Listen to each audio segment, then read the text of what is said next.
కేంద్రంలోని బీజేపీ సర్కార్ గత బీఆర్ఎస్ సర్కార్ జూబ్లీహిల్స్ కు ఏమీ చేయలేదన్నారు సీనియర్ కాంగ్రెస్ నేత వి హనుమంతరావు. సీఎం రేవంత్ జూబ్లీహిల్స్ అభివృద్ధి కోసం 100 కోట్లు ఇస్తామని ప్రకటించినట్లు ఆయన గుర్తు చేశారు. రెండు పార్టీలు ప్రజలను మోసం చేశాయని, జూబ్లీహిల్స్ లో కాంగ్రెస్ ను గెలిపిస్తే అన్ని సమస్యలు పరిష్కారమవుతాయని,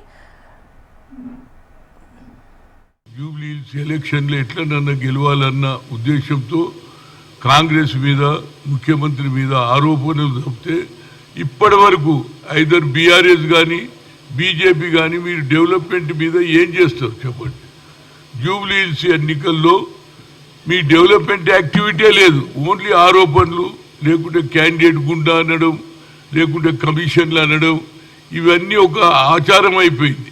ప్రజలు ఏమంటున్నారు, అయ్యా మా ఏరియాలో డెవలప్మెంట్ గతంలో పి జనార్దన్ రెడ్డి ఏ విధంగా చేసిండో అలాంటి కార్యకర్త ఉన్నటువంటి నవీన్ యాదవ్ మంచి వ్యక్తి అని జూబ్లీహిల్స్ను హయ్యెస్ట్గా అన్ని సౌకర్యాలు ఇవ్వడానికి, అది డ్రైనేజ్ వ్యవస్థ కావచ్చు, రోడ్డు కావచ్చు, వాటర్ కావచ్చు, కరెంటు కావచ్చు, అన్ని చేస్తారు. దానికి ముఖ్యమంత్రి నేను 100 కోట్ల దాకా ఇస్తాను కూడా చెప్పడం జరిగింది. కనుక ప్రజలు నిర్ణయించారు.